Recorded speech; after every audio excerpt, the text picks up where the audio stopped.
Hello, this is Dr. J back with some more of the Darkness Never Dies demo / walkthrough. Alright, so when we left off, we had gone down into the basement level to collect some items that we're going to need in order to solve the puzzles up here on the top level. So I'm going to go ahead and recast my persistent spells since I lost them when I rested. Arendorf will go ahead and cast Light, and Cecily will recast Beast.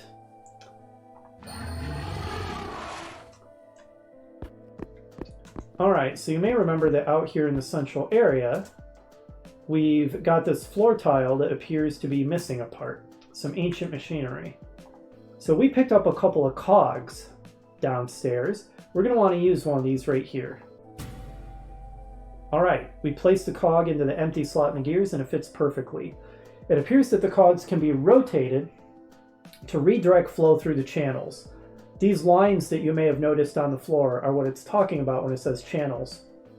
However, there's nothing currently flowing through them. It says the flow is currently being directed northward. Would we like to rotate the cogs to channel the flow to the east? Well, let's not bother because there's nothing to redirect yet, and we don't even know why we might want to do so. So now we're going to go through the western door and begin exploring the western wing of the upper level here. Okay, so Kiyomi revealed and immediately disarmed a trap. Now there's actually a secret door right here, which sometimes Kiyomi will detect. She didn't detect it, but that doesn't matter, because if you want to try to find secret doors, you can just go right through them, even if your party, rogue, or ranger failed to detect them. Okay, so there was a trap that Kiyomi didn't notice, so when we stepped onto it, we tripped it. But in this chest, we noticed that there is some blue medicine. Healing potions, in other words. So we're going to go ahead and take those. You can see that Grumble and Cecily took some damage there. I'm going to go ahead and have Cecily heal herself. Alright, go back through this secret door. Now, I'm going to head south. Ordinarily, this would be filled with dark tiles that we wouldn't be able to see through, but we can see just fine because of Arendorf's light spell. Then I'm going to go this way, and here, to the north, is another secret door right here. So once again, Kiyomi failed to detect. She's slacking off on the job. And when we step through here, we are attacked by a fract ooze. The beast hit it, showing us its special ability, that when you hit it, it splits and creates another fract ooze. That can be problematic. We're going to want to try to take it out quickly before it spawns too many little ones. So we'll go ahead and have Kiyomi use her Twin Strike there. And we'll have Grumble use Cleave. Okay. So he killed the little one and the big one in one blow. Well done, Grumble. The reason we came in here is because on the other side of this pillar is a switch, which we are going to want to activate. It doesn't do anything immediately. There's also another tunnel leading downward here. This is just another way to reach the basement level. We don't have any reason to be down here right now. We got everything that we wanted when we came down here earlier. So I'm going to go back up. I just wanted to show that that's another way to get down there. By the way, there is another secret item in the basement level that I didn't get. It's hidden behind some secret doors in a part of the basement that I didn't go to.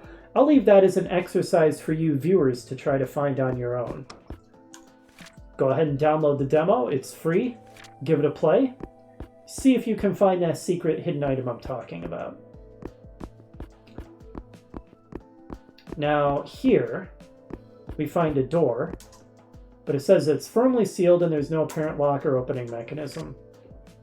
That, if you were wondering, is why we flipped that switch.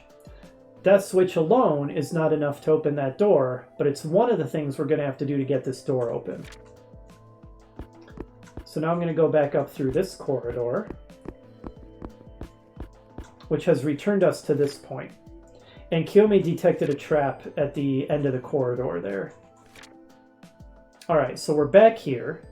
Now we're going to continue to the west. Alright, Kiyomi found that trap but failed to disarm it, so he took a little damage. And here we find another tile with some ancient machinery in the floor. So once again, we're going to use our cog. And we're going to go ahead and not rotate it yet because we don't have any reason to do so. We still don't even know what that's for. Okay, you may notice there was a little bit of a cut and a jump there, and that my hit point and spell totals might have changed. I found a bug, which I'll be fixing soon, now that I found it. So rather than leaving that in the video, I decided to just do a bit of a cut here. Anyway, now that we have placed the cog in the machinery there, if we go to here, this time Kiyomi managed to find it. There is a secret door right here. Oh, and we have encountered a Dark Knight.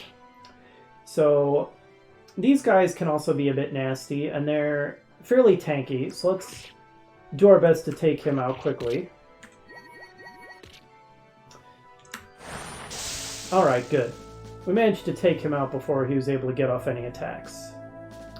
The Dark Knights and the Dark Sorcerers are more dangerous when you encounter one of each at the same time, because it's a little harder to take them both out before one or the other is able to get an attack off. In any case, on the other side of this pillar we find another switch. And it says, you hear the distant noise of grinding gears. It appears that a mechanism has been triggered. So once you activate both of these switches that are hidden behind secret doors, that is actually the key to unlocking that door that we saw earlier, as well as this door here. There's actually two doors leading into this chamber here. One of them's here, one of the doors is here. Both of these doors will open once you activate these switches. Alright, so going back inside this chamber, we see that there's blackened crystals, a bunch of these channels in the floor, and here's something we can interact with. An opening in the side of the pillar reveals a hollow interior. The pillar is filled with crystals, but there seem to be some missing. It appears to be an ancient device for channeling ether. The workmanship is incredible. However, it won't function in its current condition. Alright, well, I forgot to, when I did the jump cut, I forgot to place the first cog, so we still have that in our inventory. We'll take care of that later. We also have this ether gem that we got downstairs. That's what you need to use here. A perfectly refined crystal lattice, and it fits inside the pillar. Good. However, the device still isn't channeling ether. I believe we need to equalize the ether distribution throughout the lattice. Once that is done, the generator should activate. So this is a little puzzle. It doesn't explain what you need to do here, because the idea is that you figure it out yourself, as is the nature of puzzles.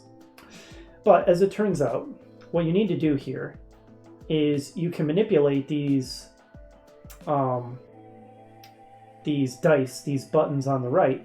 What you want to do is you want to make them all threes, like it shows here on the left. And the way that it works is whenever you click on one of these, it's going to subtract one number from each of the adjacent dice and add an equal number to itself. So if I click this one, this will become 3, this will become 3, this will become 3, this will become 0, and it will add 4 to itself, becoming 8. Like so. 0, 3, 3, 3, and now that's 8. And if I click it again, the maximum it can be is 9. So it's going to become 9. These are all going to become 2. And it can't suck anything out of that die anyway, because that die is already 0, so that die will just remain 0. Oh, and in fact, those aren't going to become 2, because as soon as it sucks a number out of that one, and it can't suck out any more, because now it's a 9, it's not going to drain any more numbers out of the adjacent dice. That was just for demonstration purposes, so I'm going to click the central jewel to reset it back to its original configuration. So what we want to do, in order to get all of these to show 3s, is first we want to click the top middle one. That becomes 4. and the adjacent dice become 3, 3, 1. Then we want to click the one in the lower left. It becomes a 3. These adjacent ones also become 3. And then we want to click the one in the upper right. And we're done. Now they're all 3s. Puzzle solved. The generator is now funneling ether into the channels in the floor, and now it's flooded with a mysterious blue light. And now we see that something is actually being channeled into these channels. It's an ether flow. So now this has been activated. And now we see the purpose of these cogs, the machinery in the floor. It's to change which direction the ether is flowing. Now, why would we want to do that? Well, if from this westernmost intersection we were to go to the north, we see that there's a gap that's too wide for us to cross. But there's a door on the other side. We want to be able to get at that door. We also see that the channels in the floor go to this ledge and then just terminate. So what can we do about this to be able to get across that gap? Well, the answer, as it turns out, is we want to redirect the ether flow to the north. Alright, so now the ether is flowing in this direction, and if we follow the ether flow, we see that it has created a bridge across the gap. And now we can access the full western wing of the top level of the dungeon. So in we go. And in here, the light changes to sort of an ominous reddish tinge. As you step into the room, a wicked voice whispers to you. Thou hast entered the realm of darkness. We suffer not the ways of the pure. In this world, the way to one's destination lies not by the straight and narrow path, but the wayward and crooked. This is actually an oblique hint to how you want to navigate some of the rooms in this area. Be careful, everyone. This place is thick with evil. I feel as though I'm swimming through a foul miasma. No need to tell me, lass. Watch your back, friends. There's an evil presence here, and it's rejecting us with every fiber of its dark will. It's so thick it's disrupting my ether flow. It's making me feel nauseous. I hate this place. Let's finish up and get out of here as quickly as possible.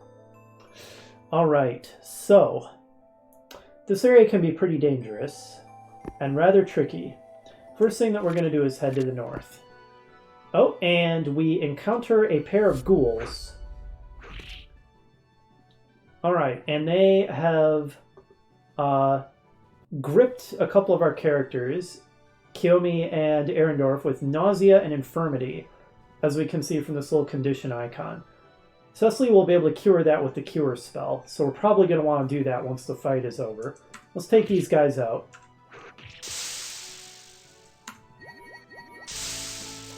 We can see that Cecily's glint did a lot of damage there. Ghouls take extra damage from holy attacks, and glint is a holy attack. So glint is a good one to use against undead. Alright, so what that series of rising purple planes means is it's an anti-magic zone. So when we enter this, our spellcasters are not going to be able to cast any spells. So let me go ahead and have Cecily cure that sickness on Kiyomi and Arendorf before we step into that.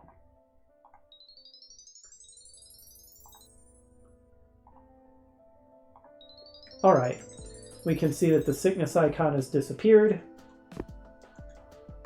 Alright, and we have entered an anti-magic zone, which I thought it should notify us of that in the message log here, but it doesn't seem to have done so, so I'm going to have to add that to my list of bugs to investigate. Anyway, Kiyomi found this trap. In most of the rooms here, there is a trap in the center. So if you just go right through the middle of the room, you're going to stumble right into the trap. That's what that little hint means about don't go by the straight and narrow path, go by the wayward and crooked. It means that you want to take a curvy path around the the edges of the rooms in order to avoid the traps in the middle. Now this next room is doubly nasty because it is an anti-magic zone combined with a dark zone, which means we can't see and we can't even cast light in there to be able to see because light will be dispelled as soon as we enter it. So we're going to have to navigate by sound. Now I think, there we go.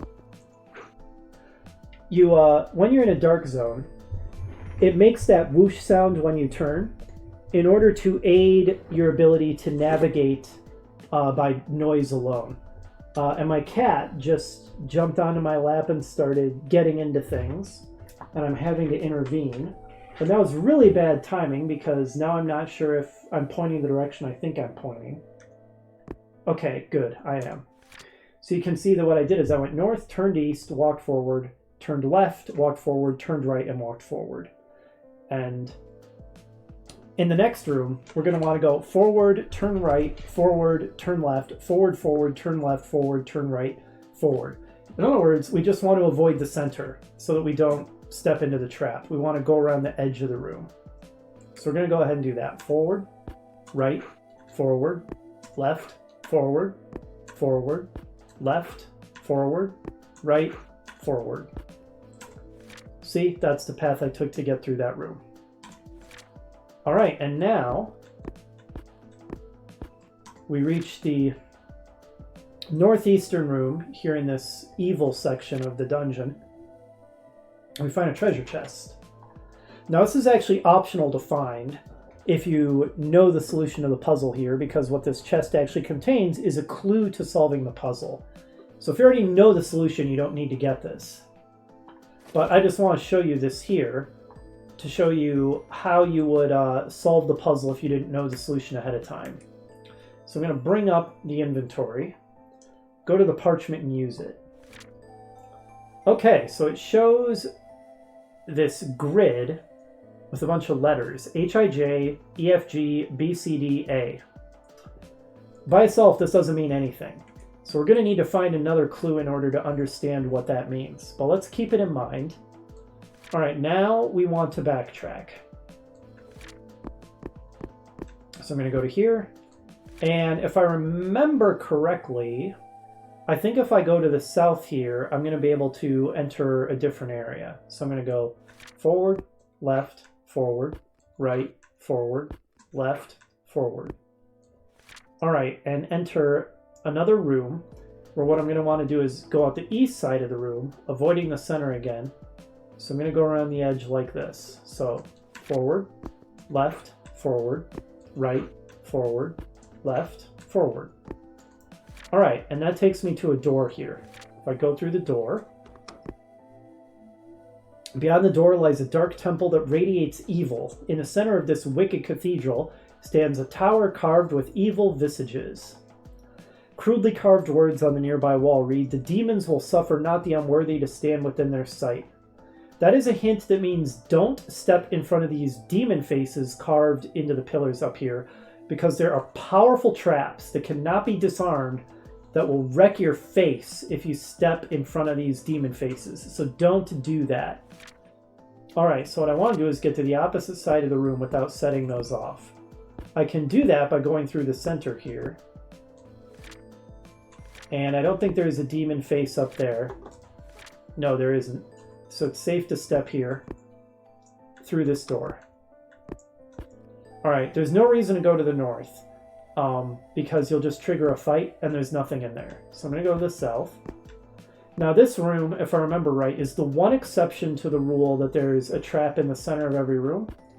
In this room, the traps are in the corners, just to be tricky. So this is the one room where I actually do want to go through the middle. Reach another chest that contains another parchment. So this is another clue.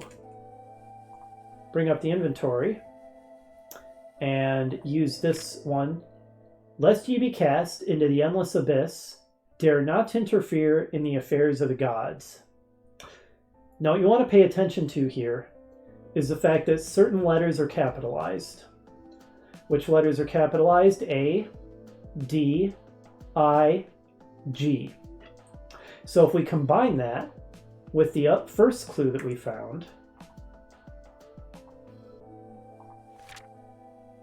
A-D-I-G.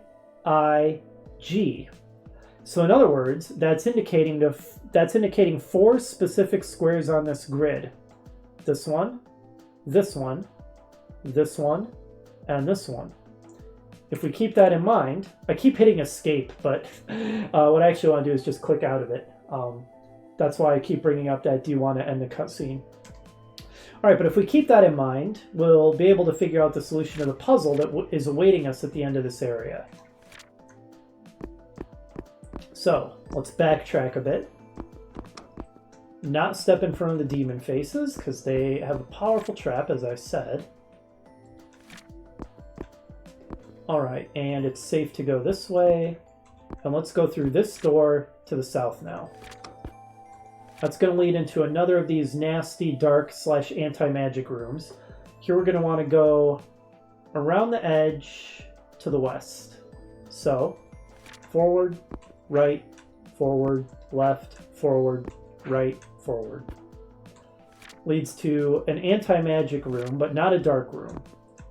So here, we want to go in this direction. Actually, I'm going to backtrack a bit because I almost forgot. If we go to the south here, there's actually an item we can get.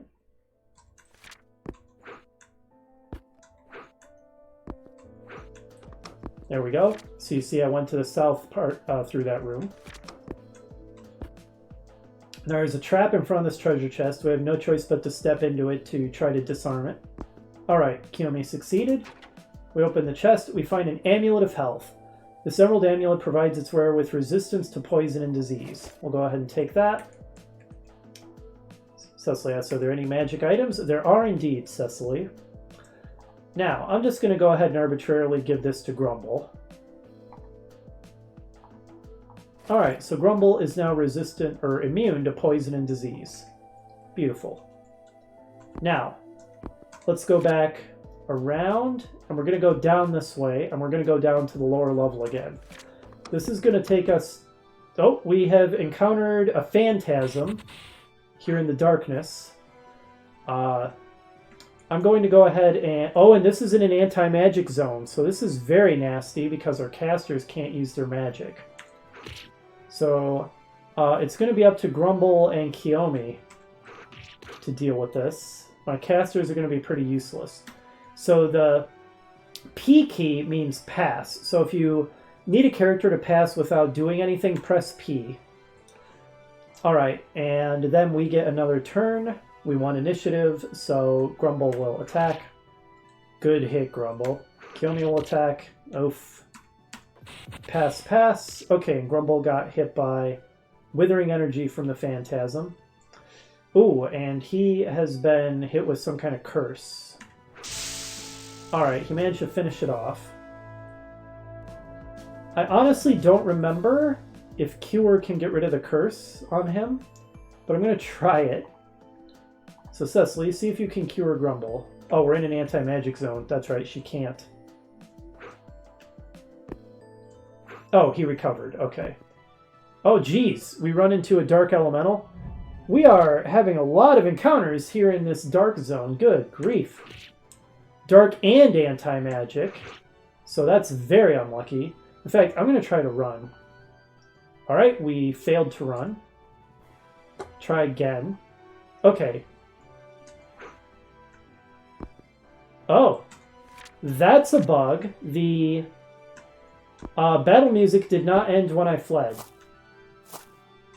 So I'm going to have to fix that bug. I will add it to the list of bugs to fix. In fact, give me just a second to add that to the list. Okay, I've added that to the list of bugs to fix. And I also ended up restarting my recording again. So once again, some of the numbers have probably changed a little bit. But I did pretty much the same stuff as before. So let's go ahead and descend to the lower level. Now, if I bring up the map, you'll notice the northernmost portion of the area we were exploring here in the basement before. But this area is disconnected from that southern area. It cannot be reached from there. The only way to reach this part of the basement is by coming down the tunnel that we just came down. Before I proceed, I'm going to, since we're out of Flashfire Scrolls, I'm going to replace that in Kiyomi's hotbar with the green medicine so that she can kind of serve as a backup healer. Because there's kind of a boss fight or mini boss fight at the end of this section, and it can be pretty tough. So we want to both conserve our resources and be ready with as much healing as we can muster for that fight. Okay. We've encountered 3 mantids. This is not ideal, because it's not the easiest fight in the world. While I would have preferred not to use one of Arendorf's 3rd tier slots for this, I would have preferred to save them for the boss battle. I want to get rid of these guys fast, so I'm going to go ahead and have him use Bolt here. Okay. Then Grumble can use Power Strike. Have Kiyomi use a Twin Strike. And Cecily try to finish it with Glint. She didn't finish it. That is unfortunate.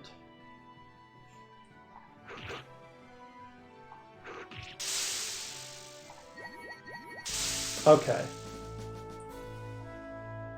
Kiyomi took a bit of a beating there.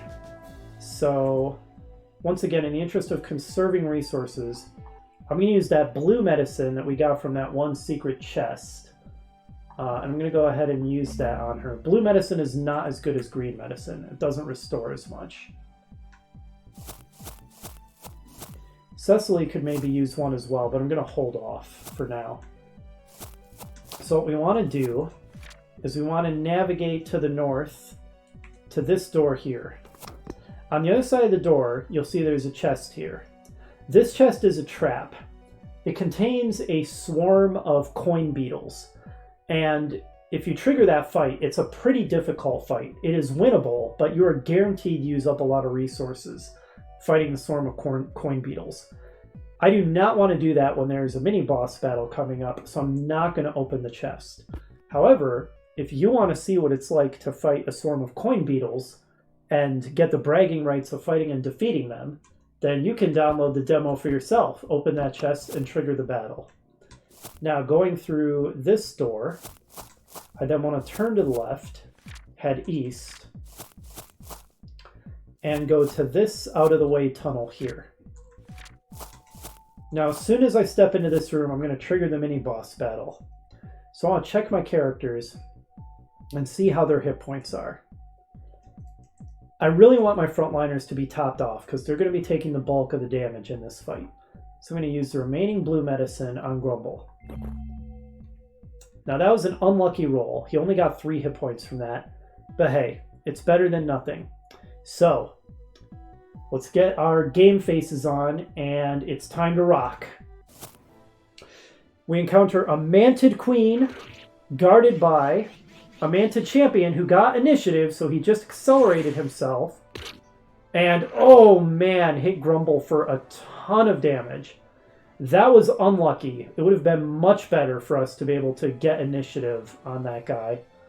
But as it is, we need to make the best of it. So I'm going to have Cecily open with a fireball to try to take out this front row as fast as we can. Okay, well, that's 1 down, and we did some damage to the others. Now, because she wasn't able to heal, I'm going to have Kiyomi use the green medicine on Grumble, because he took a beating. Alright, so that got him a decent amount of hit points back. Arendorf is going to go ahead and use a bolt. Okay, we got lucky. We hurt the Manta Champion. Now I'm going to have Grumble use Cleave, because I want to guarantee he hits a champion. So I'm going to use Cleave so he hits both of them. Good. Oh, that was unfortunate. The Manta Champion just finished off Grumble. That is going to make this fight much more difficult. Much more difficult. But we're just going to have to do our best to deal with this situation. So, Kiyomi will try to finish off the Manta Champion. She does. I want to have Cecily... I guess for now I will have her do a little bit of damage to the Manta Queen. And then Arendorf will do some more damage with Pulse. Okay, so the Queen has just spawned a whole bunch of mantid larvae, and Kiyomi just took a ton of damage. So what I'm going to do for this turn is I'm going to have Cecily immobilize all the enemies with Vine so that we're guaranteed to hit them, or much more likely to hit them. Kiyomi's going to heal herself. And Arendorf is going to use Darkness to make the enemy less likely to hit. So he's going to use a debuff. Okay, so now they're having a much harder time hitting Kiyomi. Excellent. They all missed her. Do not underestimate the power of debuffs. Okay, so now I'm just going to unload on these things. The way this fight has gone is very unlucky. That the Manta Champion got initiative on us and got 2 nasty hits off on Grumble and KO'd him. That was very unfortunate. The fight is not necessarily this difficult, but as you can see with our debuffs, it's helping Kiyomi stay alive, which is what we really need right now. I'm going to have her continue doing damage. Cecily's going to try to keep her healed up.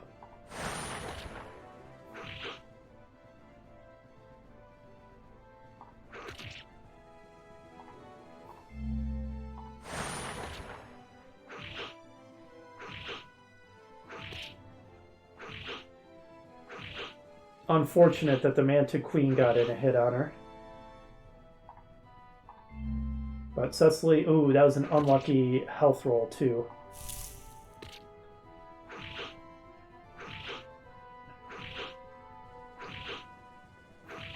Okay, good, good.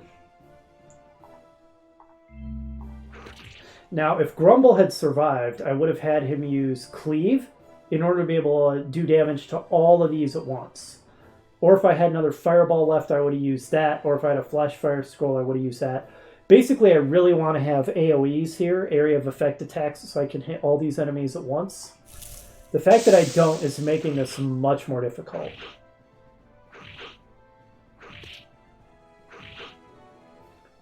Okay. No, I want to keep... Yeah, okay, well, Cecily's out of healing spells anyway, so she's going to attack this turn. I'm taking a bit of a risk in not healing Kiyomi this turn.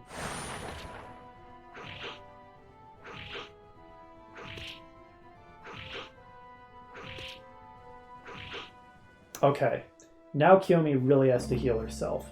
Luckily the enemy's still blinded.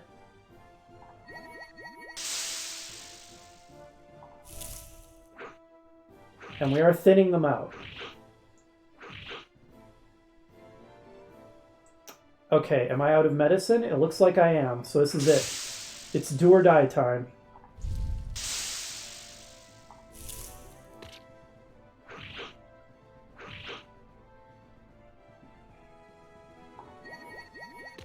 Okay, I really want to get lucky and have them target the Queen here. Good, good. Okay.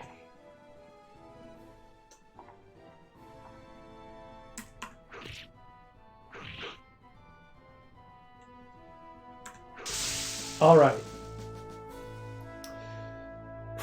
That was rough. Might as well take the shield since we don't have any. Okay. So we are out of healing. We have no healing. But we do have a green Etheria. This restores the highest tier expended spell slot of tier 5 or lower. So we're going to use this. We're going to give it to Cecily. We're going to have Cecily cast a big heal on Kiyomi. And we're going to hope that that's enough that we can survive and get back to the rest point. Again, the fight doesn't necessarily have to be that hard. I got unlucky. That wouldn't have been as bad if Grumble had survived. But what that boss is guarding is this iron token. It says this iron token looks like a part for an ancient machine. Now, we are going to skedaddle back upstairs to the rest point and hope that we don't get attacked by something that kills us.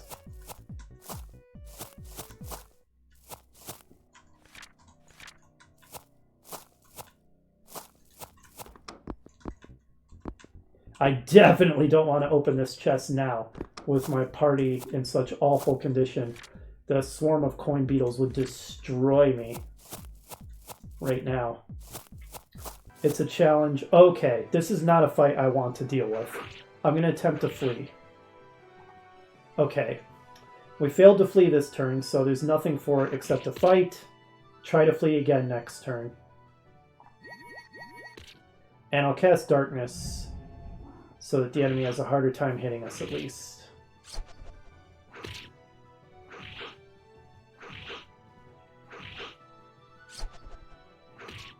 Okay.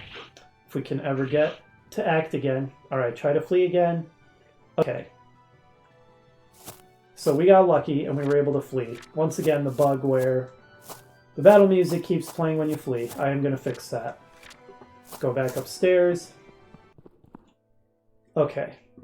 Head back to the rest point. Oh, man. Oh, this is terrible. We encounter an enemy sorcerer in the anti-magic zone, so our casters cannot cast, and Grumble's down, so we only have one of our fighters. Try to flee again. We failed. They'll have to pass. Okay. Looks like we got another turn. Try to flee again. Okay, we succeeded. Let's get out of here.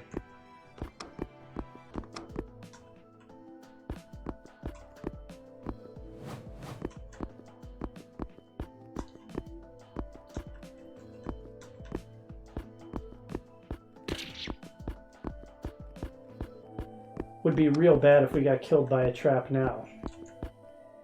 Okay. Oh no! One more enemy so close to the heal point. Run. Just run. Heal up. Okay. Thank goodness. We are definitely going to save. Okay. So, now, we are just about ready to finally finish clearing the west wing of the dungeon. Now that we have the clues and the iron token, we've got what we need.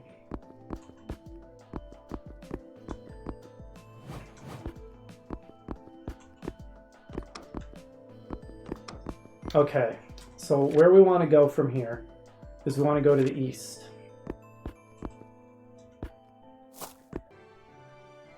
Oh man, I am getting into so many fights in these anti-magic zones. It's very unlucky. Let's unload on this guy. We do reduce damage to him with physical attacks as well, due to the fact that he's incorporeal, which is why it's doubly bad to encounter him in an anti-magic zone.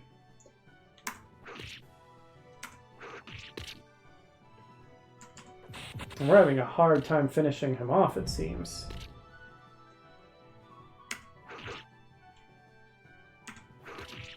Goodness gracious. Finally. Alright. This is one of the nastier parts of the whole demo. Maybe the nastiest of all, this western wing here. So once again, we want to take the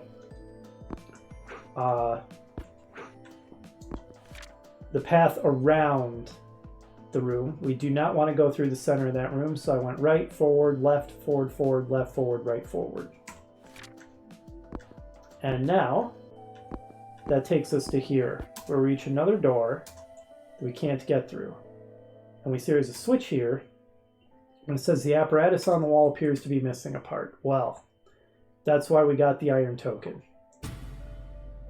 which fits perfectly. And it says several crystalline buttons can be seen on the wall panel. Enter a numeric combination. Does this look familiar? It should. Do you remember the pattern that the clues indicated the order of the grid? It was A, D, I, G. 0, 9, 2, 6. That's the solution to the puzzle. Oops. It will help if I type it correctly. if you get this wrong, you get hit by a trap. So you can't just try to brute force the solution either. Because, you know, you'll get hit by a trap over and over, and eventually it will kill you.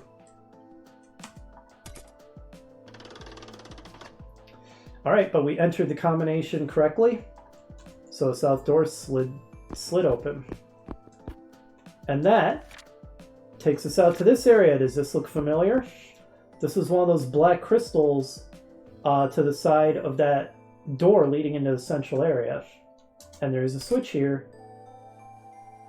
It says pressing the button caused one of the crystals by the central door to light up.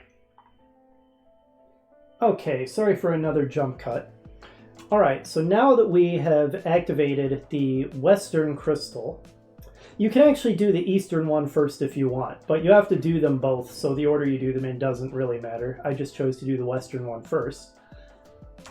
Well, we're going to want to get back to the central area, but we don't have to take the long way around backtracking through the western wing of the dungeon, because it has conveniently created this bridge right here that we can take as a shortcut to get back without having to do that backtracking. What we're then going to want to do is, well, deal with this random encounter, first of all. Get wrecked.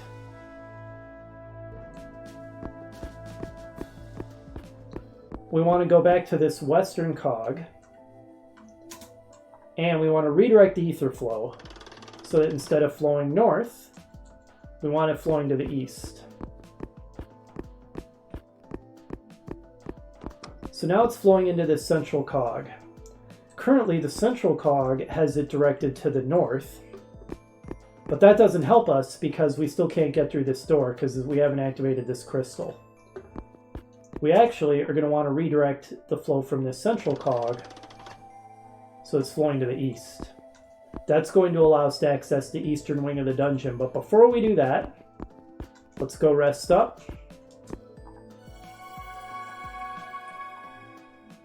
And then save.